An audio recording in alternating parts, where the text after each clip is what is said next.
anyone arrives at our southern border after midnight tonight, they will be presumed ineligible for asylum and subject to steeper consequences for unlawful entry. Otra vez la puerta 42. La diferencia de horarios con la capital de Estados Unidos, 2 horas, puso en desventaja a cientos de migrantes que no pudieron escabullirse por la última rendija abierta del título 42. En Washington era más de la medianoche, en El Paso, Texas pasaban de las 11, cuando de súbito apareció una caravana de autobuses y camionetas conocidas como perreras, que soldados de la Guardia Nacional y agentes de la patrulla fronteriza resguardaron con celo. Incluso atravesaron vehículos para estorbar el tiro de las cámaras. Así llegaron por los primeros detenidos bajo el título 8, por quienes quedaron atrapados en el cambio de políticas migratorias que aquí entraron en efecto antes de lo esperado, como si se tratara de una desgracia marcada por los usos horarios. En Washington, en la costa este, era hora de ejecutar las advertencias. En El Paso, del lado oeste, los lamparazos que quebraron la noche avisaron que la oportunidad de cruzar la frontera sin consecuencias había terminado. Look at this. They get protected with guns, but the Democrats want to take guns from you. So guns to protect the illegal immigrants, but y'all aren't allowed to have guns. Un activista antiinmigrante se plantó a la salida de los autobuses y gritó todo eso que combina con lo dicho por el expresidente Trump y sus seguidores. No agredió a quienes eran conducidos a los centros de detención, pero no desaprovechó la oportunidad para arremeter contra los payasos, los demócratas, los de Washington y los del Paso. This is what you get when incompetent clowns run your country, and you're not going to shut me up. De las 11:30 de la noche y hasta casi la 1 de la madrugada, los vehículos continuaron llegando, anunciándose con destellos que se hacían grandes en las polvaredas.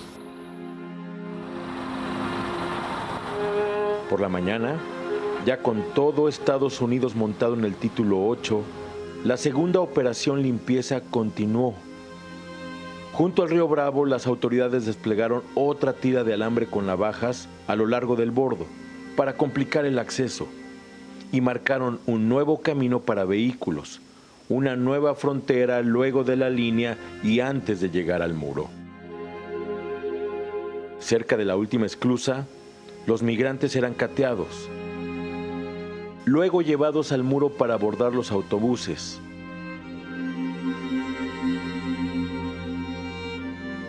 Caminaban con las manos cruzadas por detrás y la cabeza agachada, ademán claro de que se trata de una detención. La frontera cerrada nunca ha sido un lugar agradable, pero hoy, esta mañana, la de Juárez El Paso parecía más cárcel que nunca. No puedo dejar de pensar de que fue una maniobra, y en este caso macabra, podríamos decirle, o malintencionada, en el sentido de que pudieran haber hecho el procesamiento más temprano, antes de las 10, para que no tuvieran los migrantes o refugiados algún castigo criminal.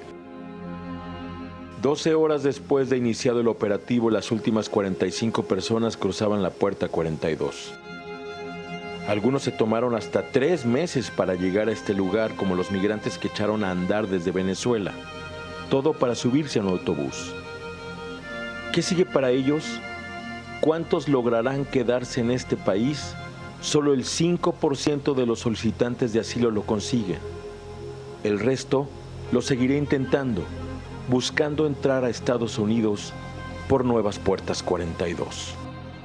Si hacemos cuentas y empezamos a comparar, no hay mucha diferencia entre la frontera de Trump y la frontera de Biden.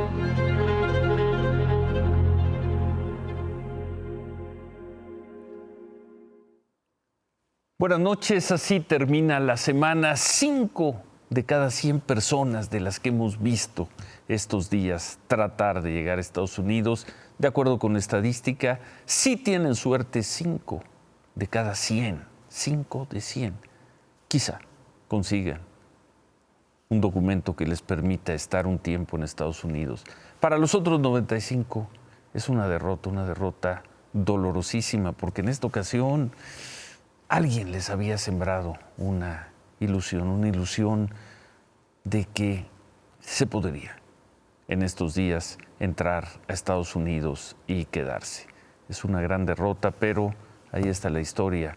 De esos 95 que veíamos, 95 de cada 100 que están siendo regresados a México o a sus países, más de uno de ellos, muchos de ellos, y quizá la inmensa mayoría de ellos, es probable que vuelvan a intentar llegar a Estados Unidos.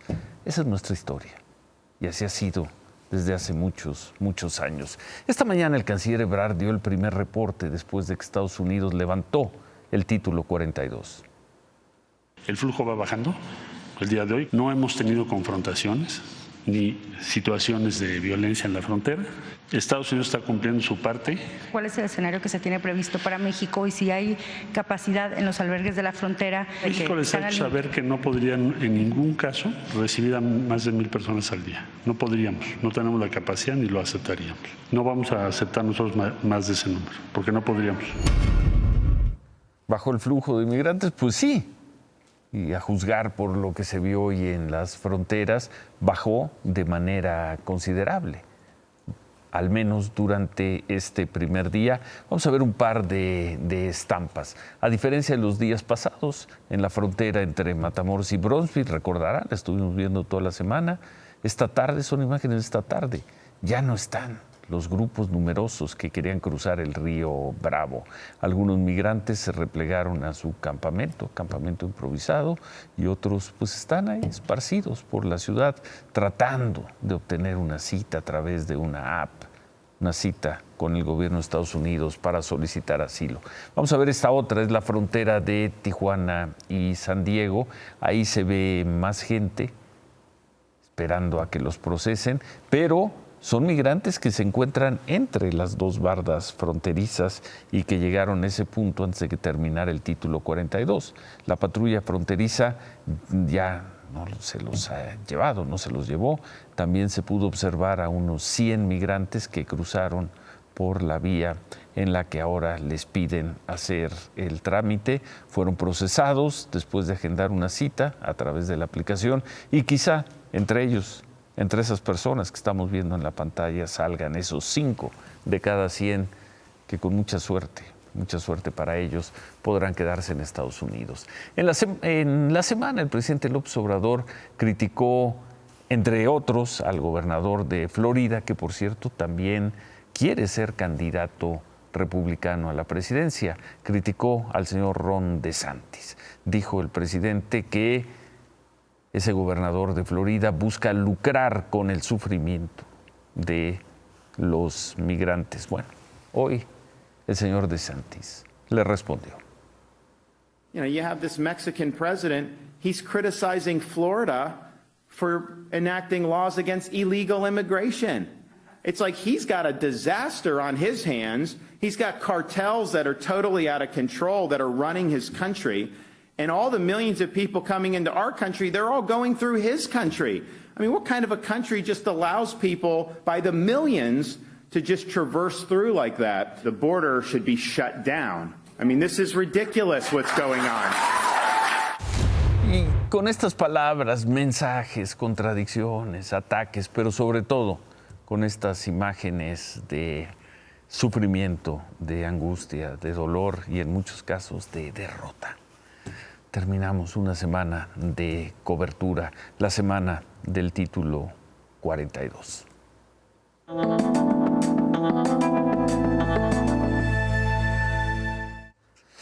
La Presidencia de la República llevó a las redes sociales la información que había comentado toda la semana. Hoy la llevó a redes sociales, difundieron lo que, según Presidencia, son lujos de los ministros de la Corte. Por ejemplo, vamos a ver este tuit que dice: las y los ministros de la Corte se resisten a disminuir sus privilegios, como el de ganar más dinero que cualquiera de sus homólogos en el mundo. Su sueldo mensual supera el del propio presidente de la República casi al doble, viola el artículo 27 constitucional y trae incluso una pequeña gráfica, una infografía con más datos. Otro de los mensajes critica los celulares y las computadoras de alta gama que tienen los ministros.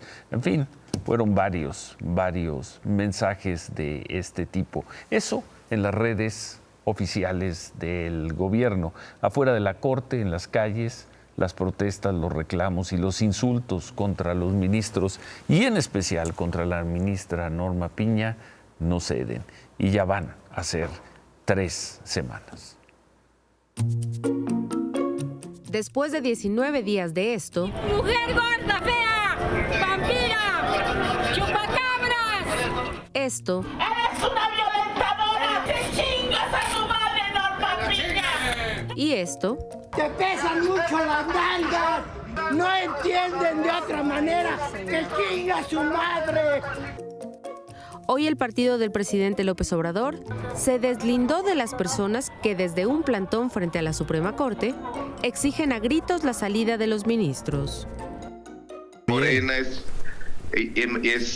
plural, pues tiene gente que ellos asumen de manera voluntaria ciertas causas y tal vez sí sean parte del movimiento, pero no puedes decir que Morena está mandando gente a que esté afuera de la Corte a mentarle la madre a la ministra Piña. Yo creo que son los que me mentaban la madre a mí en las oficinas de Chihuahua.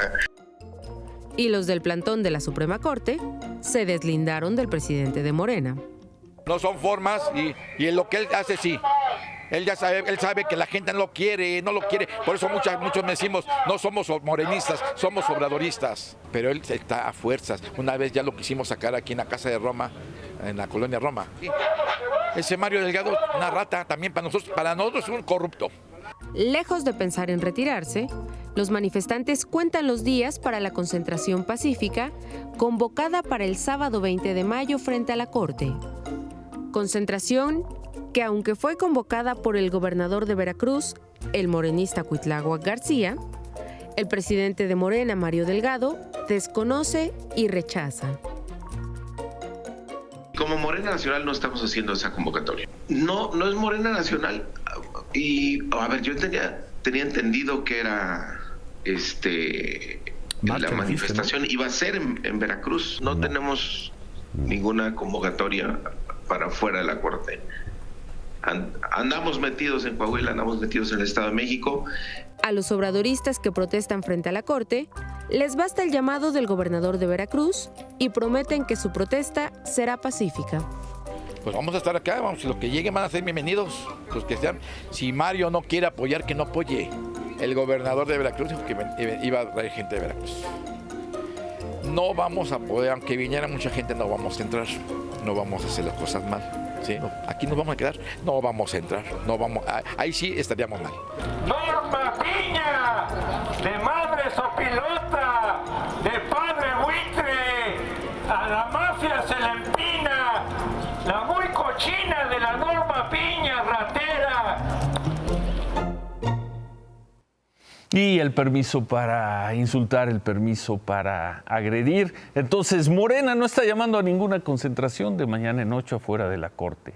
Y estas personas dicen que Mario Delgado no los representa, que Mario Delgado, ya vieron los adjetivos que le regalan, que le dispensan, y dicen, nosotros no somos morenistas, somos López Obradoristas. Ayer el presidente López Obrador retó al presidente de la Cámara de Diputados, a Santiago Creel, a que presenten juntos una iniciativa para eliminar fideicomisos del Poder Judicial y que ese dinero se vaya a becas para estudiantes. Santiago Creel aceptó el reto y además le mandó otro al presidente López Obrador. Ahora buscas afectar a los empleados del Poder Judicial y sus familias. No es por ahí. Aunque si ese es tu interés, habla con la presidenta de la Suprema Corte, te va a escuchar. Y yo, con gusto los acompaño. Acepto el reto. Nos vemos en una semana, jueves 18 de mayo, a la hora que tú quieras.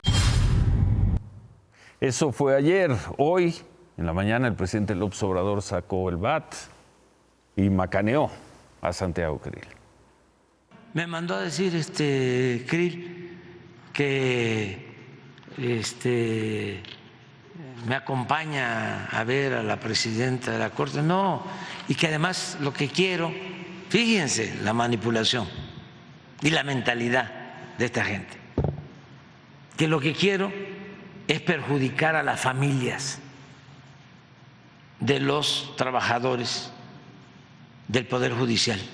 Entonces ya, ¿para qué hablar con Cris? Que siga su camino, ahí la lleva. Va a tener votos de los ministros, es más, ya los tiene, se rayó. Ahí está la respuesta.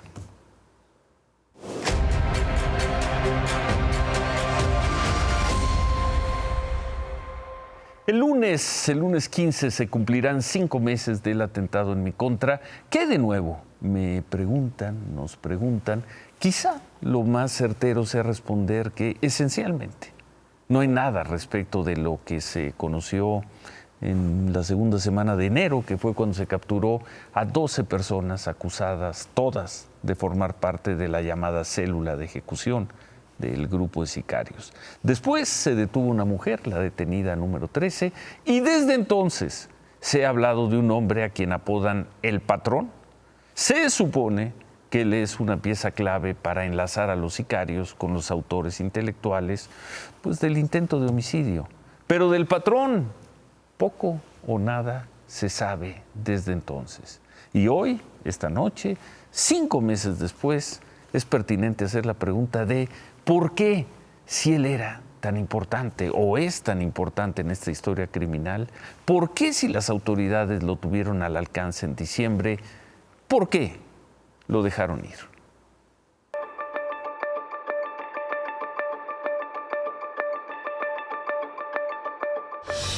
¿Por qué lo dejaron ir? ¿Por qué no lo detuvieron? Es Armando Escárcega Valdés, el patrón o el jefe, a quien la investigación señala como el presunto orquestador del atentado contra Ciro Gómez Leiva. ¿Dónde está? Las autoridades dicen que en enero cruzó la frontera de Estados Unidos, que se lo ubicó en Los Gatos, ciudad del condado de Santa Clara en el estado de California. Y hace unas semanas, las autoridades no descartaban que se hubiera trasladado hacia el norte de California, quizá buscando menos visibilidad en Oregon o en el estado de Washington, o bien que se haya dirigido al este a Cleveland o Pittsburgh. Hipótesis hay muchas, rastros hay menos. Lo cierto es que a 5 meses no han dado con él. Y aunque las autoridades nos han informado que solicitarían una ficha roja de Interpol para localizarlo, en una búsqueda en el portal de Interpol todavía no existe su ficha roja. El 31 de diciembre, agentes de investigación lo tuvieron a la vista, en una reunión que tuvo con los autores materiales en un Tox en Tepoztlán, Estado de México. Reunión en la que Armando Escárcega, el patrón, los habría felicitado por el atentado contra Ciro Gómez Leiva. Al terminar la reunión, los agentes de investigación no detuvieron a nadie. Siguieron a todos hasta sus domicilios, menos al patrón. A él solo lo siguieron hasta unas bodegas de la autopista México-Querétaro, donde se encontró con una mujer a la que entregó una bolsa negra. Viajaba en una gran Cherokee gris con placas de Oaxaca. 11 días después, las autoridades catearon su casa en la colonia Lindavista Vallejo, pero no lo encontraron. Solo localizaron referencias que confirmaban su identidad: credenciales, pasaportes, tarjetas bancarias y su camioneta. ¿Por qué lo dejaron ir? Hasta hoy no hay una respuesta oficial. De acuerdo con las llamadas telefónicas interceptadas legalmente a los autores materiales del atentado, decían que el patrón tenía contactos que le pasaban información. El 11 de enero, cuando la policía cateó 12 casas de manera simultánea, todos los presuntos autores materiales del atentado cayeron, menos él. Y este señor Armando Escárcega, el patrón, pues no era alguien ajeno para las autoridades. En enero de 2017 fue detenido con otros 3 hombres acusado de extorsionar en las lomas de Chapultepec, pero de acuerdo con la carpeta de investigación del atentado de ese evento de hace 6 años, no se encontró informe de los detenidos ni quedó un registro en el sistema de incidencia delictiva. De 2018 existe una ficha de ingreso al reclusorio Oriente, también acusado por extorsión agravada, pero el patrón fue absuelto un año después.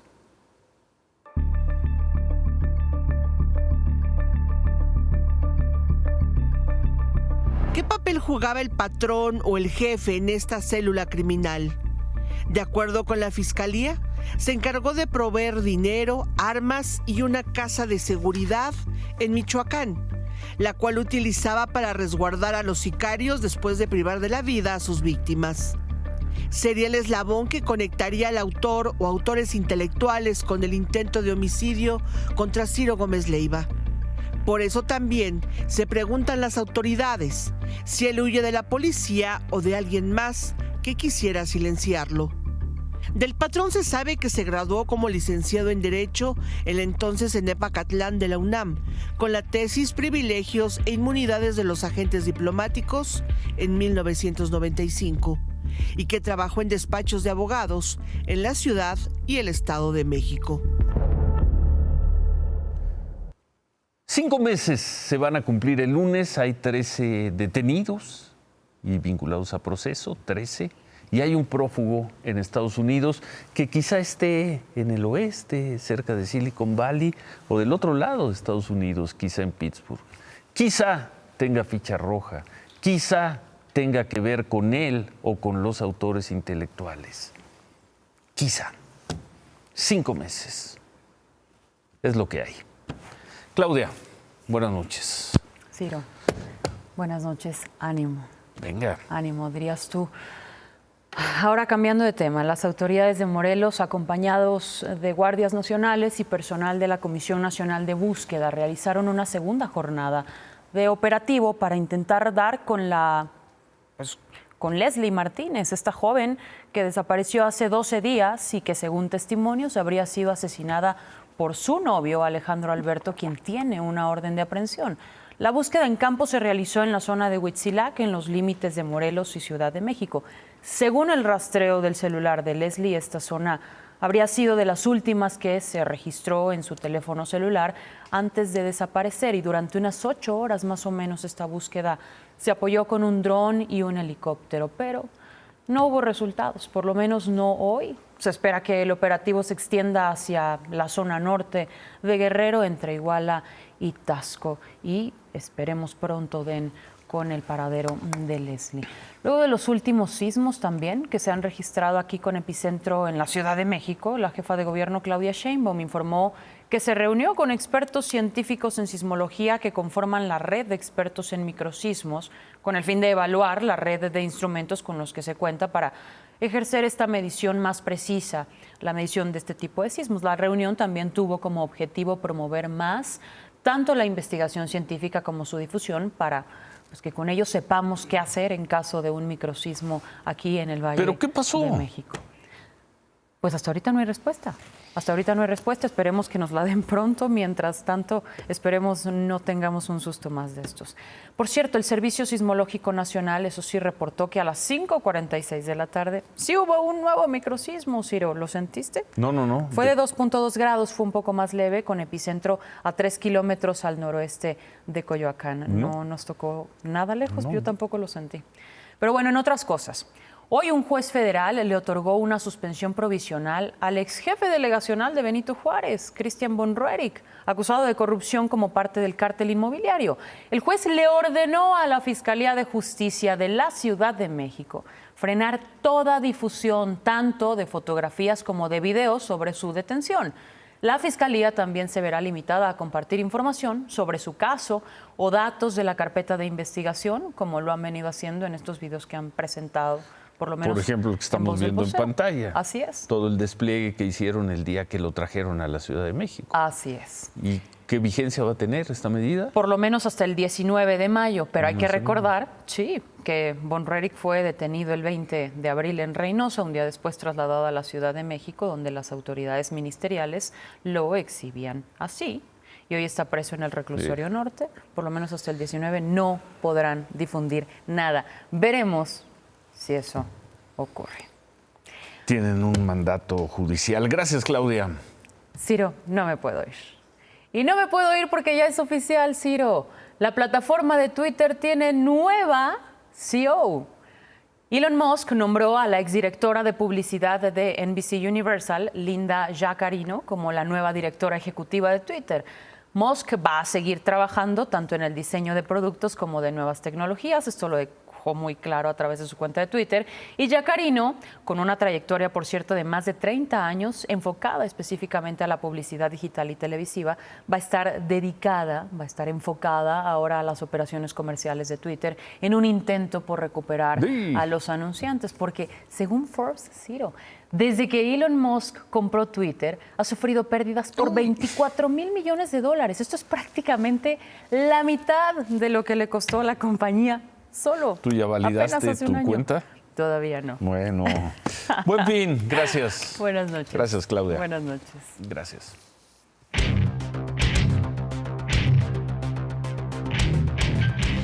Dentro de la muy lamentable pero gustada sección de cómo meternos el pie a nosotros mismos, hoy, Ciro, buenas noches, la Secretaría de... Pausa.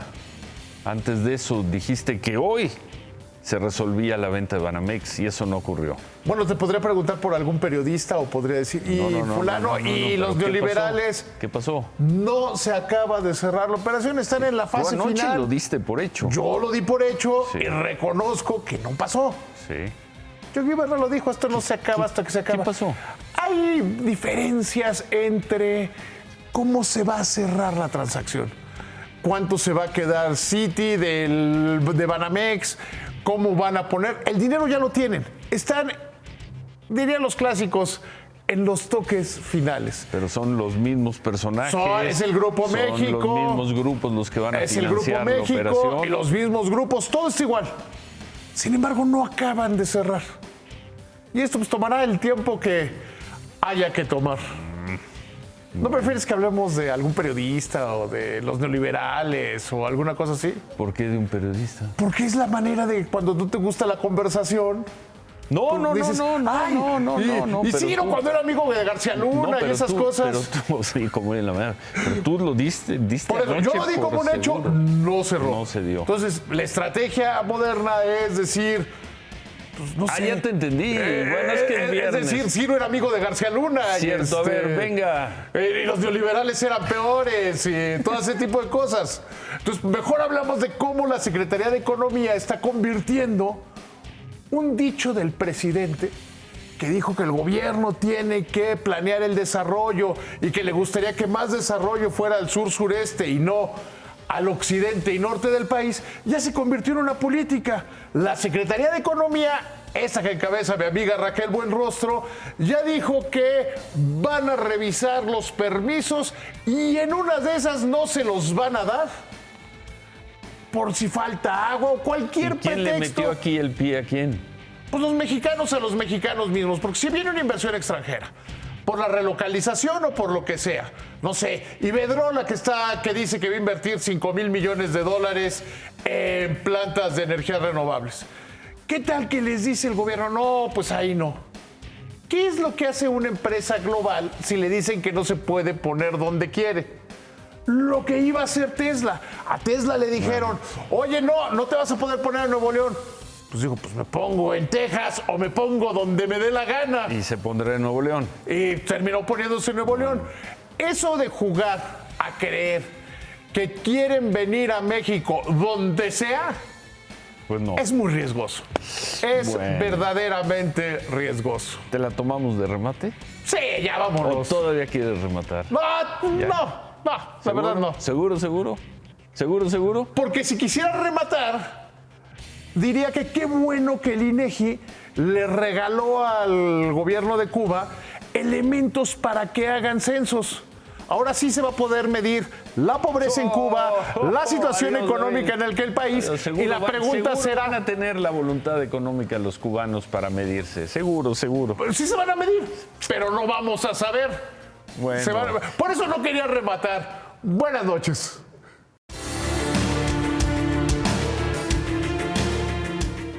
Muchas gracias por sus comentarios sobre la información que acabamos de presentar en torno de los 5 meses que han pasado desde el atentado que sufrí. Gracias por la cercanía, gracias por el aliento. A la pregunta de si sigo confiando en la autoridad, mi respuesta es todavía la misma. Tiene todavía que seguir siendo la misma. Sí confío, sí tengo que confiar, porque si no lo hago, ¿qué queda? ¿Qué me queda? Gracias. Ánimo.